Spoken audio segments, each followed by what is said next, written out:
Sainte Angèle de Foligno, plus 1309. Fêtée le 4 janvier. Angèle est née à Foligno, en Ombrie, dans une famille riche. Elle est mariée toute jeune par ses parents et elle connaît alors une vie mondaine et frivole qui lui fait abandonner la pratique des sacrements. Subitement convertie, elle voudrait bien se confesser. Mais elle n'ose avouer toutes ses fautes au confesseur. Elle s'en va communier et reste tourmentée par cette communion sacrilège. C'est à ce moment-là qu'elle reçoit la vision de saint François d'Assise, mort 20 ans avant sa propre naissance. Elle multiplie alors les austérités, médite de longues heures, distribue aux pauvres ce qu'elle possède et passe pour folle aux yeux des siens.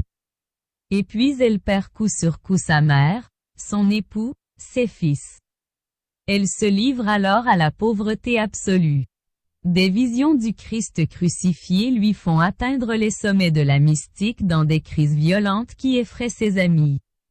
Les frères mineurs, disciples de saint François, se méfient d'elle d'autant qu'elle prend part aux controverses qui opposent, dans l'ordre, les partisans d'une pauvreté mitigée et ceux d'une application stricte de l'idéal franciscain primitif.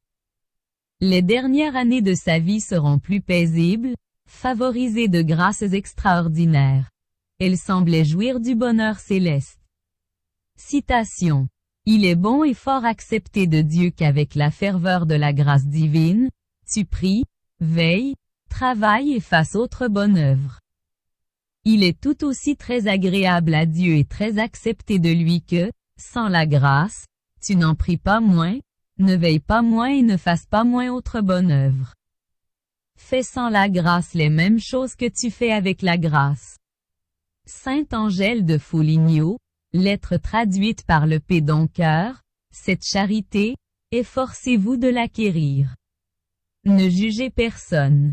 Même s'il vous arrive de voir quelqu'un accent aigu sévère mortellement. Ne jugez pas les pécheurs, vous ne connaissez pas le jugement de Dieu. Angèle de Foligno, ses dernières paroles.